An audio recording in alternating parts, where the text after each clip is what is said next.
이번 시간에는 멘토의 역할에 대해서 말씀을 드리겠습니다. 멘토의 역할을 우리가 알려면은 멘토링 제도라는 부분을 사실 알아야 되거든요. 그러니까 멘토링 제도라는 것은 결국은 특히 이제 신규 입사자에 대해서 조기에 그 담당하는 직무를 제대로 수행할 수 있는데 필요한 능력과 역할 부분을 제대로 수행하는 데 도움을 주기 위함이에요. 그러려면 신규 입사자는 멘토링 제도 입장에서 보면은 멘티가 되고요.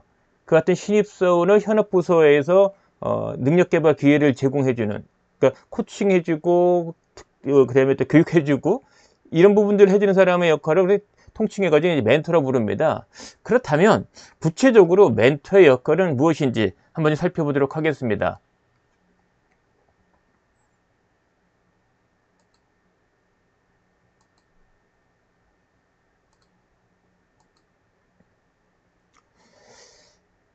멘토란 말이 나온 것은요, 그 사람 이름입니다. 과거에 아주 옛날에 트로이 전쟁 때 아, 오디세우스라는 왕이 이제 전쟁에 나가려고 하니까 어린 아들을 누군가 맡게 된단 말이에요.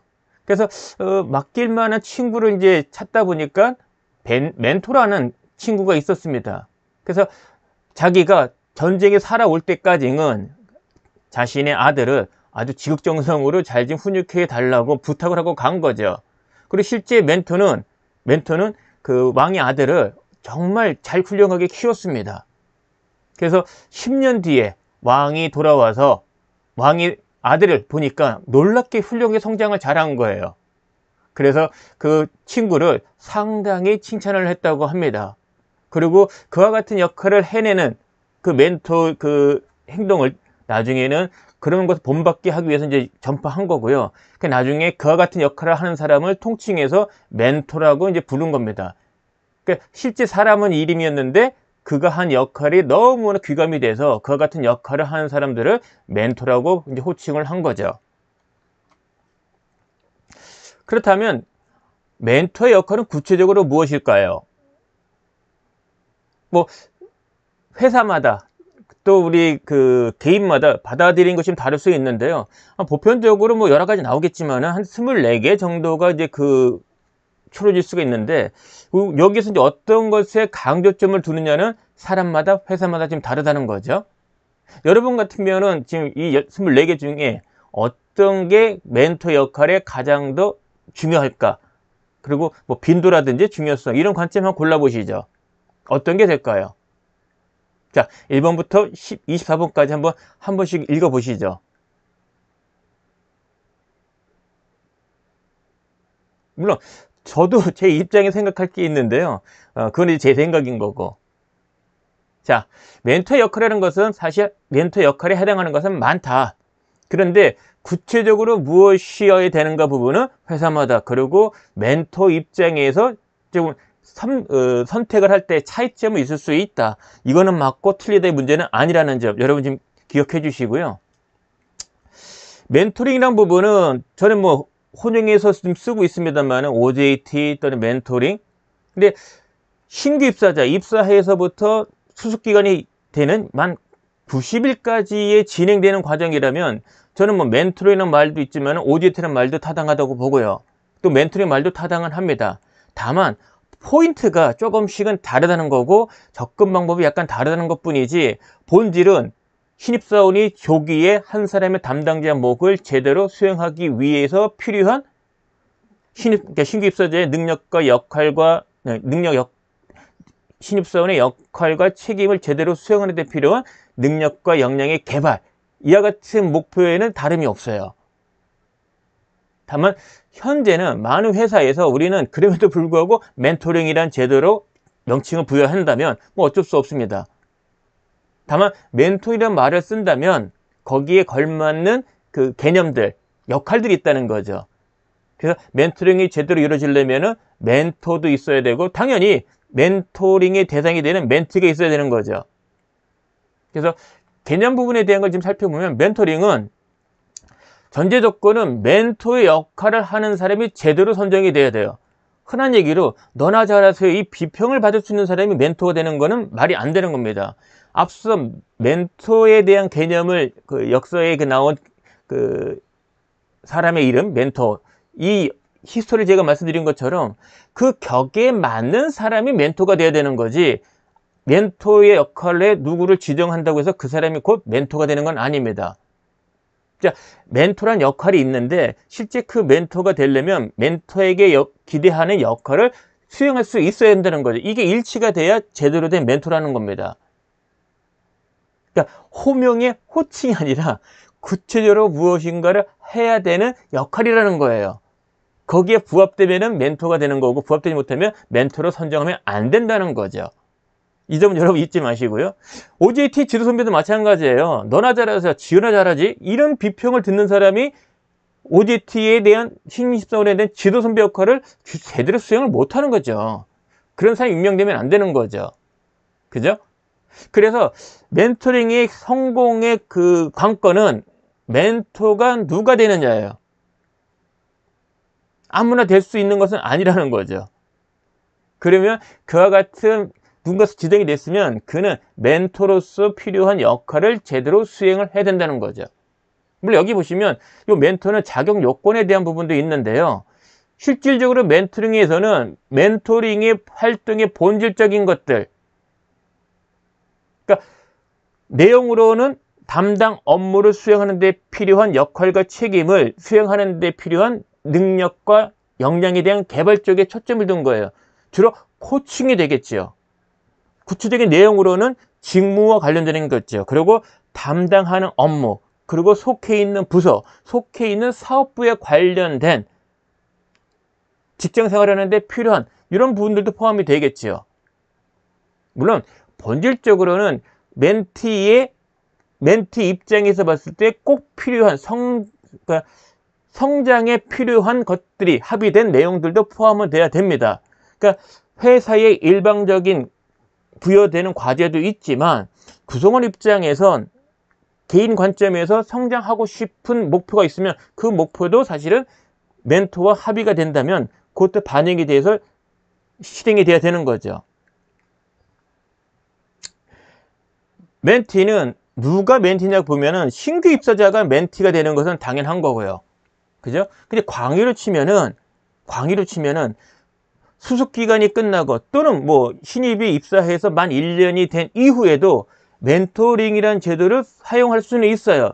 그건 이제 부서장의 필요에 따라서 대상자, 멘티와 그 다음에 멘토를 역할을 정해줘서 매칭을 해서 멘토링 계획을 수립해서 실행할 수도 있습니다. 그러니까 지금 각 사에서 하고 있는 IDP 제도, 개인별 능력개발 계획 부분의 하나의 방법으로서 멘토링을 써도 무방은 해요. 그걸 쓴다고 불법은 아니거든요. 회사에서는 신규 입사자의 대상으로 짧게는 90일, 길게는 1년 동안의 멘토링 제도를 운영하지만 재직자 대상으로 하는 IDP 관점에서 멘토링은 하나의 방법으로도 사실은 적합은 해요. 그런 관점에서 멘티는 재직자 모두가 될 수는 있다. 그래서 회사에서 공식적으로 멘토링 제도를 도입을 한다면은 그 멘토링에 대한 개념은 대상자는 신규 입사자를 대상으로 하는 거다. 그리고 목적은 그 신규 입사자가 담당하는 직무에 관련되는 역할과 책임을 수행하는 데 필요한 능력과 역량의 개발에 초점을 둔 거다. 구체적으로는 직무 수행에 필요한 전문 역량, 그리고 담당하고 있는 직무와 근무하고 있는 부서와 사업부의 생활에 도움되는 것, 이런 것들이 포함시키는 거죠. 본질적으로는 교육에 관련된 제도예요.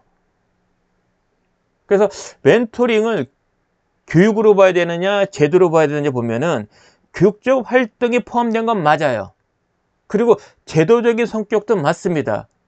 그래서 제도이자 구체적으로 특정한 교육 방법이기도 합니다. 이렇게 이해하시는 게 좀 좋을 것 같아요. 이거는 제도야 교육이 아니야, 이거는 교육이야 제도가 아니야, 이렇게 이분법 자고가 아니라 멘토링은 한 신규 입사자를 한 사람의 담당자로 조기에 육성하기 위한 그 담당하는 직무에 대한 역할과 책임을 제대로 수행하는 데 필요한 능력과 역량, 그리고 근무하는 부서와 사업부의 생활하는 데 있어서 도움되는 것, 이 부분을 능력과 역량 개발, 그러니까 교육적인 거죠. 근데 이게 어떤 그 단기간 내에 학습적 활동으로 이루어지지 않기 때문에 제도라고 보는 거죠. 그래서 멘토링 제도의 운영 목적이라면 이렇게 보시는 것처럼 구성을 한 개인 개인에 초점을 둔 겁니다. 직무 수행 능력이 필요한 거예요.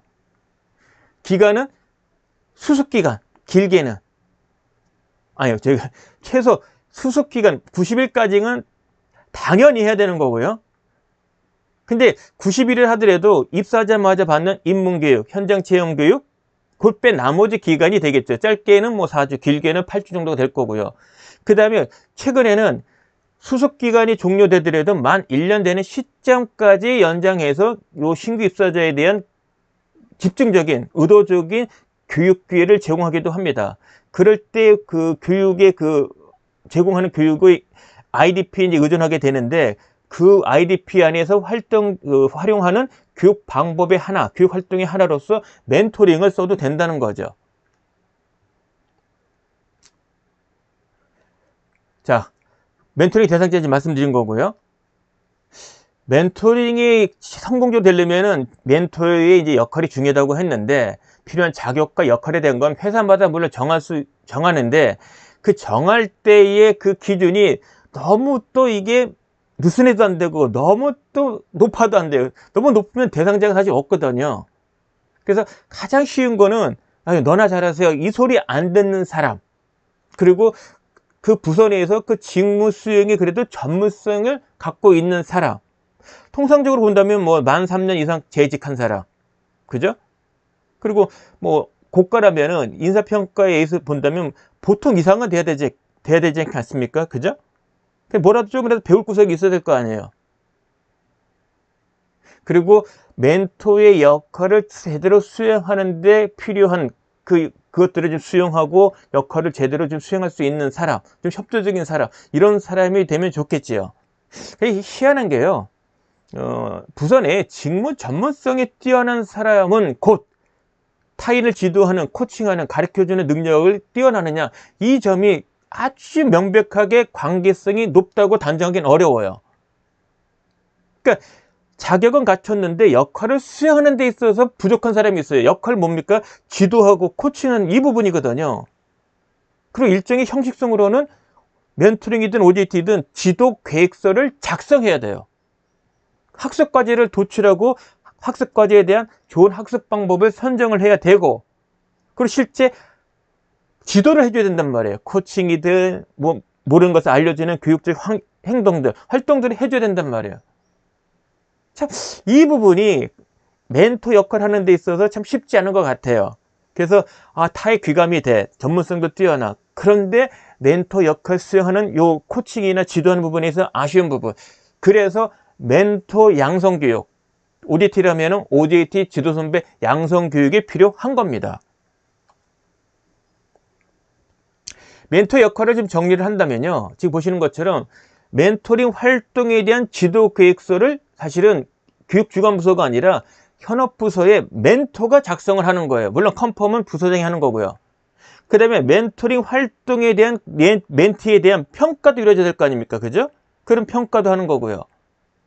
그 다음에 멘토링에 있어서 뭐 필수가 아닐 수도 있는데 저는 필수 과제로 좀 반영하는 게 어떤가 싶은 것 중에 하나가 주제 연구라는 부분을 과제로 삼자. 왜냐하면 멘토링 기간 동안에 멘토가 사전에 확정한 학습 과제를 집중적으로 학습하는 건 좋지만 또 한편으로는 멘티 입장에서도 멘토링 기간 내에 개인적으로 궁금해하는, 알고 싶은 주제가 있을 수 있다는 거죠. 그래서 그런 부분도 반영하자. 그렇게 하면 그 주제를, 학습하고 싶은 주제를 주제 연구 주제로 삼자. 그런 취지에서 주제 연구 계획서를 작성하고 지도해주는 그런 능력이 필요한 거고요. 그 다음에 가장 중요한 거는 수습기간이 진행되는 동안, 입사해서 90일 되는 시점까지는 매일같이 학습과제도 주고 학습과제에 대한 피드백도 주고 또 생활에 대한 피드백도 해줘야 됩니다. 그래서 1대1, 매일 같은 1대1 지도 플러스 멘토가 작성하는 멘토링 일지에 대한 피드백, 그리고 한 달 정도 주기, 2주나 한 달 정도 주기로는 모두에게 적용되어지는 핵심 가치 활동에 대한 실천, 실천에 대한 평가가 좀 필요한 거죠. 그러니까 이런 게 중요해, 해야 돼 라고만 끝나면 안 되죠. 했는가를 또 평가도 해줘야 됩니다. 그 다음에 정기적인 면담도 필요하다. 물론 빈도는 회사에 따라 좀 달라질 수는 있어요. 중요한 건 멘토가 멘토링 기간 동안에 반드시 해야 되는 활동은 있다. 그러니까 그 직무에 대한 전문성은 뛰어나더라도 이와 같은 멘토가 해야 될 활동을 알고 할 줄 아는 것은 또 별개의 능력이에요. 그래서 이 부분을 잘 알고 할 수 있게 만드는 게 필요한 거죠. 그게 바로 멘토 양성 교육. OJT라면 OJT 지도선배 양성 교육이 되겠습니다. 멘토링이 성공적으로 진행이 되려면 소속된 부서, 소속된 사업부의 전반적인 지원이 필요해요. 물론 교육주관 부서도 필요합니다. 그래서 구체적으로 어떤 일들이 이루어지는지를 보면은 이제 시간적으로 이제 이렇게 흘러가는 거죠. 부서 배치되고 그 다음에 이제 멘토링 운영에 대한 것이 이제 통보가 되겠죠. 인사부서로부터. 그러면 실질적인 멘토 확정과 그를 통한 지도계획서가 작성이 돼야 되고요. 그에 따라서 이제 멘토링 시작이 되고, 그리고 정기적인 면담, 그리고 매일같이 OJT 일지를 작성하게 되고, 그리고 멘토링에 대한 평가가 정기적으로 이루어져야죠. 뭐 주간으로 해도 되고, 근데 너무 버거우면 월별 1회라도 하는 것은 권장합니다. 근데 자주 하는 것을 좀 저는 권장하고요. 개인적으로는. 그 다음에 핵심 가치에 대한 실천 활동에 대한 것도 매일같이 그래도 의식을 하고 행동을 하게끔 권장도 하고 정기적인 평가를 또 해줘야 되고요. 근데 아까 말씀드린 것처럼 가급적 멘티 입장, 신입사원 입장에서 학습하고 싶은 주제를 선정을 해서 멘토링의 과제로 삼자. 근데 그 경우를 별칭해서 주제 연구라는 활동으로 삼자. 그럼 그거에 대한 계획서 작성하고 지도해주고 평가해주는 것도 필요하고요. 그 다음에 멘토링 종료가 됐을 때 우수 멘토링 활동에 대한 평가 이루어져야 되는데 결국 얼마큼 멘티가 성장을 했는가, 그리고 멘토링 활동을 제대로 했는가의 평가 이루어지는데 이때는 멘토에 대한 것도 같이 시상을 보상을 해주면 좋죠. 그 활동들 관련된 R&R이에요. 누가 연관되는지. 그래서 보시면 아는 것처럼 멘토링은 교육주관부서가 아니라 인사부서가 아니라 현업부서의 몫이 크다.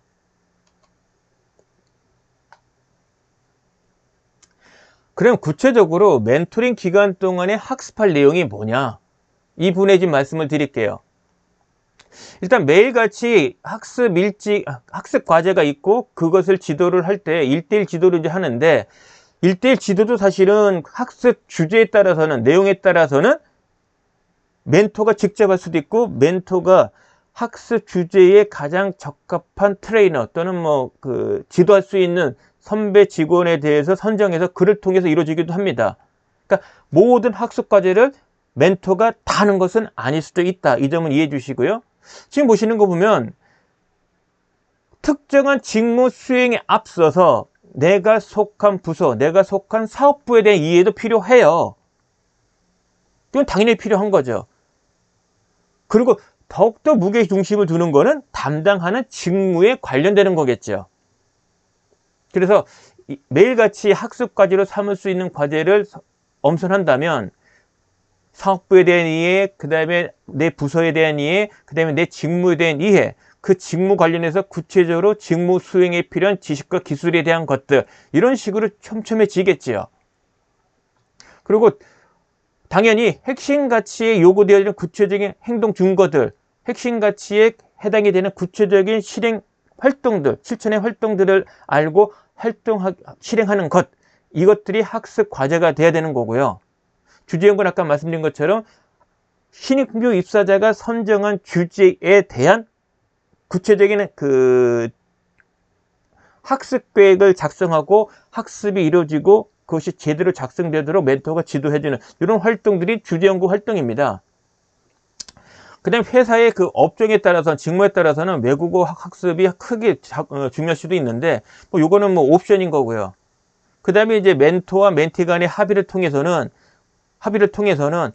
그래도 직장 생활, 일 잘러, 성공적인 직장을 또는 고성과를 만들기 위한 이런 큰 관점에서 도움되는 주제들을 일부는 여기다 반영할 수도 있겠지요. 그 참고 자료 부분인데요. 최근 트렌드는 스킬 중심의 교육을 지향하고 있습니다. 즉 회사에서 필요한 교육이 뭡니까? 라고 우선순위 묻는다면은 직무 수행에 필요한 전문성 향상을 위한 교육이에요. 주로 스킬 향상에 대한 겁니다. 스킬 향상도 두 개죠. 업스킬, 그 다음에 리스킬.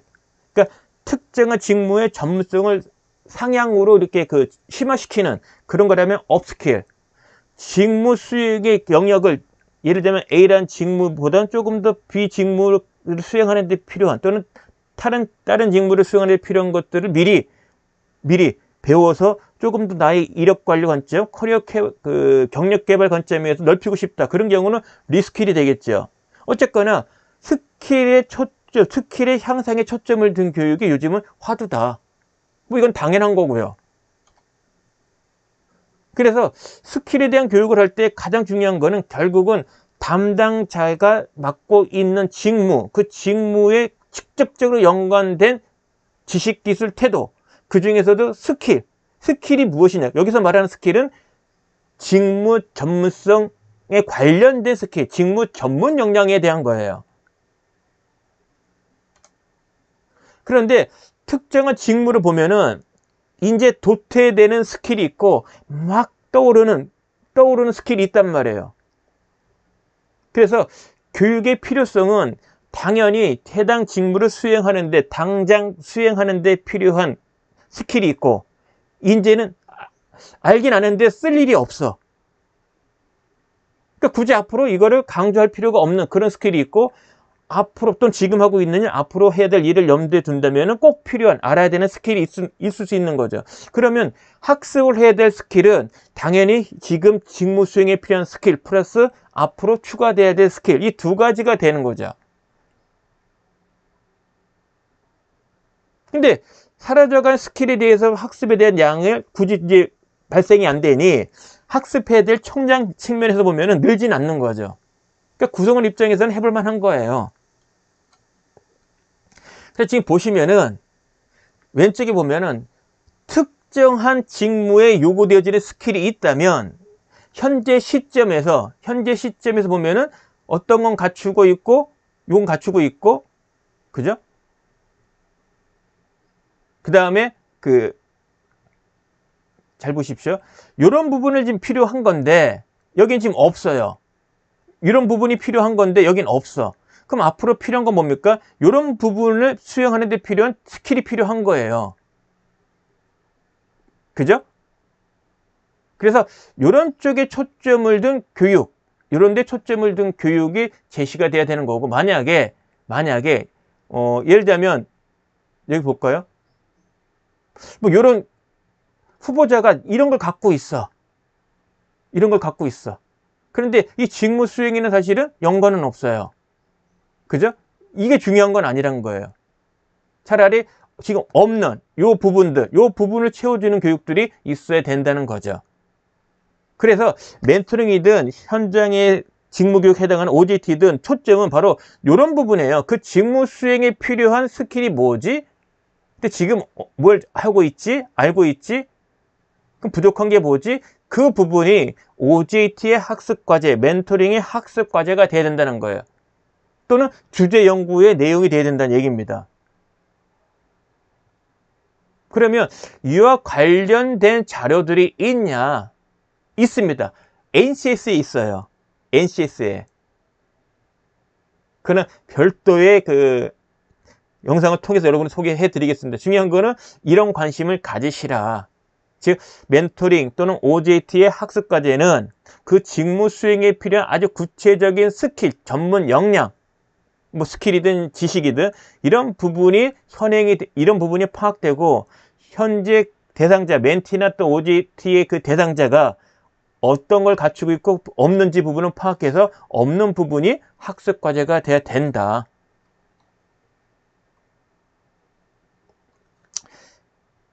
이거는 여기가 갖추고 있다면은 이거를 배워야 된다는 얘기고요. 만약에 이게 없다 그러면 이거를 배워야 된다는 얘기예요. 여기서는 지금 여러분 충분히 오해하실 수 있는데 이런 부분이 지금 없어. 그럼 얘를 배우는 거고요. 이런 부분이 필요해. 그러면 이 부분이 돼야 된다는 얘기예요. 여기선 지금 요거죠. 이 경우는 요게 부족하다. 요게 부족하다는 것도 있어야 되는데, 그죠? 그러니까 제가 앞에서 설명드릴 때 요게 없다면 이 부분을 키워야 된다고 말씀드린 거고, 이게 지금 없어. 그러면 얘를 키워야 된다는 거예요. 중요한 거는 얘의 기준, 필요한 스킬과 지금 갖추고 있는 스킬을 비교해서 부족한 부분에 대한 거를 채워야 된다. 요걸 말씀드린 겁니다. 오해하지 마시고요. 다시 정리할게요. 혹시 마지막으로. 필요한 스킬이 있어. 보유한 스킬이 있어. 그럼 빠진 부분이 있죠. 얘가 이런 부분이 반영이 돼야 된다. 뭐에? 멘토링이든 OJT의 학습 주제가 돼야 된다. 근데 그 학습 주제는 구체적인 직무 수행에 필요한 아주 구체적인 스킬, 전문적인 지식이 돼야 된다. 이게 포인트예요. 그래서 학습 방법은, 멘토링에 대한 방법은 이렇게 다양하다.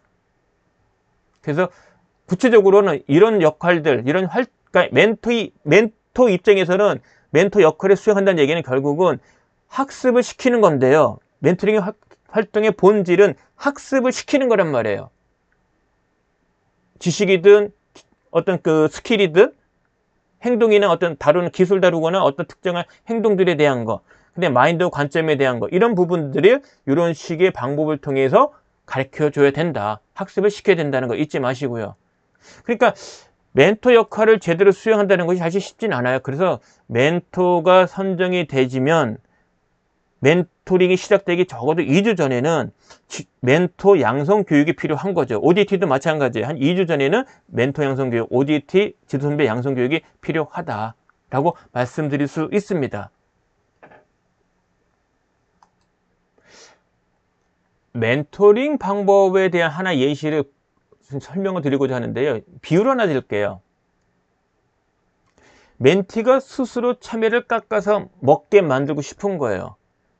그러려면 그와 같은 행동을 혼자서 할 수 있게 하려면 과정을 잘 살펴보면 일단 참외가 필요하겠죠. 그럼 참외를 사야 되죠. 그럼 어디서 사는 것이 가장 좋은 선택이, 좋은 방법인지, 어디서 사는 게 가장 좋은 건지를 알아야 되겠죠. 그러면 참외를 샀으면은 닦아야죠.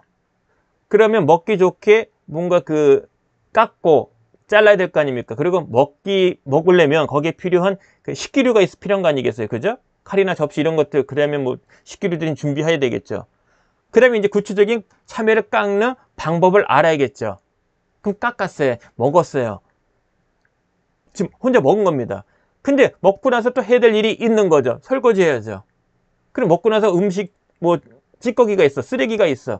그럼 음식물 처리까지 해야 이 전체, 혼자서 참외를 깎아서 먹는다는 그 목적이 달성되는 거죠.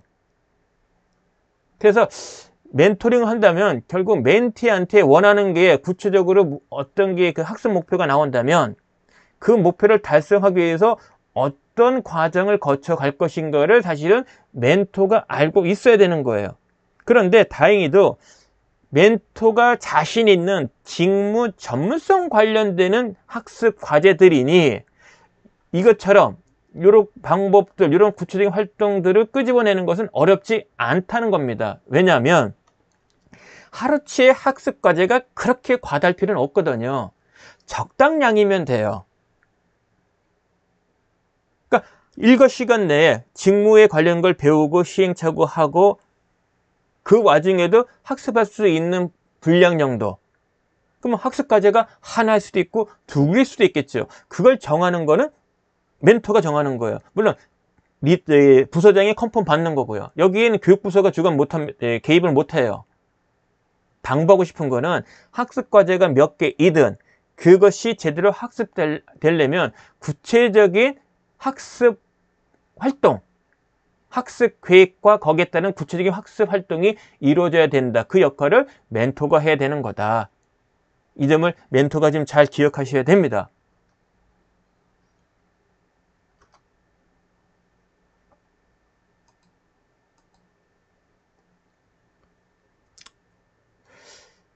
멘토링 지도계획 작성의 그 예시 부분인데요. 결국은 어떤 것을 학습 주제로 설정할 거냐, 그리고 멘토링의 활동, 어떻게 학습 활동에 대한 것을 피드백 해줄 거냐, 이런 부분을 이제 고민하게 되는데요. 그래서 멘토가 멘티하고 대화를 한다면 이런 류의 대화가 될 거예요. 그러니까 구체적으로 멘토링 활동이 뭐야? 라고 묻는다면은 이와 같은 질문에 대한 답을 멘토가 해주는 것이 아닌가 생각이 들어요. 가령 일과가 다 끝났다면 이런 거죠. 오늘 학습 목표는 뭐였지? 그래서 그 학습 목표를 달성하기 위해서 구체적으로 어떤 활동을 했지? 그 활동을 했다고? 근거가 뭔데? 그 다음에 그와 같은 활동하면서 어떤 느낌 받았어? 지금 아쉬운 부분이 있다면 뭐지? 그거를 아쉬움이 발생하지 않으려면 그 아쉬움이 없었기를 바랬다면 더 좋은 결과 만들기 위해서 어떤 능력이 더 필요했을까? 어떤 노력이 필요했을까? 그리고 그런 노력을 구체적으로 하기 위해서 필요한 건 뭐지? 그러니까 필요한 노력이 뭔지는 알아. 근데 그걸 위해서 어떻게 무엇을 할 것인가 부분은 또 별개라는 거죠. 그래서 멘티에게 너는 구체적으로 어떤 변화를 시도할 건데? 이와 같은 부분에 대한 질문을 하시란 얘기예요. 매일같이 특정한 학습 과제에 대해서 적어도 하루에 한 번은 이와 같은 질문을 하라는 겁니다. 그게 멘토링이에요. 그걸 통해서 학습이 이루어진다는 거죠. 구체적으로 직무 수행에 필요한 능력과 역량 부분의 무게중심은 직무 전문성 향상에 필요한 지식이자 또 행동이에요. 그래서 행동 변화를 만들 때의 방법론입니다. 제1단계는 무엇을 하는가를 알게 하는 거고요. 그 다음에 시범을 보여주고 시켜보고요. 관찰하고 잘한 부분에 있어서는 칭찬을 해준다. 뭐 하나라도 조금이라도 잘한 거 있으면 칭찬해준다. 이와 같은 방법을 권장합니다. 요거는 켄 블랜차드가 주장하는 부분이에요. 지금 보시는 거는 제가 다녔던 회사에 실제 현장 직무 교육 OJT 활동을 했을 때의 그 일지입니다. 물론 지금 여기는 이제 OJT로 되어 있지만은 멘토링으로 바꿔도 무방은 해요. 그러니까 이거는 실제 사례이기 때문에 제가 바꾼 건 아닙니다. OJT로 한 거고요. 여러분은 뭐 멘토링이라는 말로 바꿔서 해도 상관은 없어요. 중요한 건 형식성. 이와 같은 일지가 뭡니까? 라고 궁금해 한다면 이와 같은 형식을 갖추고 있다. 이게 하루하루 작성하고 하루하루마다 피드백을 해줘야 된다. 그러면 기재하는 게 얼마 없네? 이게 전부가 아니고요. 여기서 내 대강 큰 내용만 여기다가 어떤 걸 했습니다 한 거고, 이 활동에 대한 근거들을 바인더에 모으죠. 별도로. 그래서 멘토링이 끝나든 또는 OJT 기간이 끝나고 나면은 한 손바닥 크기보다 약간 작은 그런 두께의 바인더 한두 개가 생겨요. 그게 다 그 직무 수행하는 데 필요한 살이 되고 피가 되는 자료가 되는 거죠. 지금 보시는 것이 이제 그 월간 지도 계획서 4주치에 대한 겁니다. 그래서 짧게는 4주, 길게는 한 8주, 이 정도는 한단 말이에요. 수습 기간 내에. 제가 이제 요 멘토링 말씀드리면서 이제 강조하는 거는 수습 기간 끝나고도 IDP의 활동의 일환으로서 멘토링을 지속적으로 한 건 어떤가라고 이제 추천드리는 거고요. 한다고 이게 불법은 아니거든요. 근데 포인트는 이거예요. 이 내용을 누가 작성하느냐? 교육부서가 아니라 현업부서의 멘토, OJT라면 지도선배가 작성하는 거고, 여기에 학습할 목표, 요 내용들이 사실은 여기서 근거하는 거예요. 그러니까 이게 나와야 학습 과제가 나온다는 거고, 이게 나와야 학습이 이루어지는 거거든요. 그러니까 이게 선행이 돼야 돼요. 그러니까 이 작성 요령을 멘토링 할 때 멘토가 알아야 된다는 얘기죠.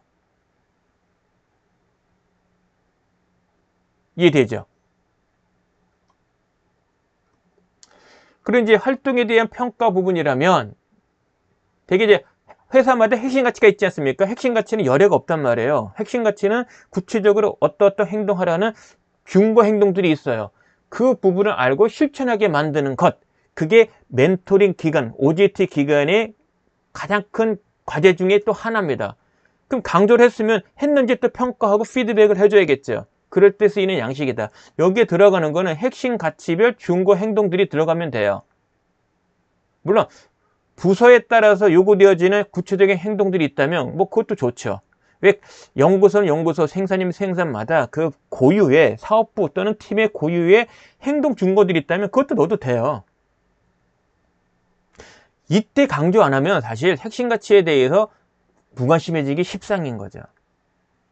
자, 여기까지 해서 멘토의 역할에 대한 부분을 마치도록 하겠습니다. 다음 시간에는 멘토링의 필수 스킬에 대해서 다뤄보도록 하겠습니다.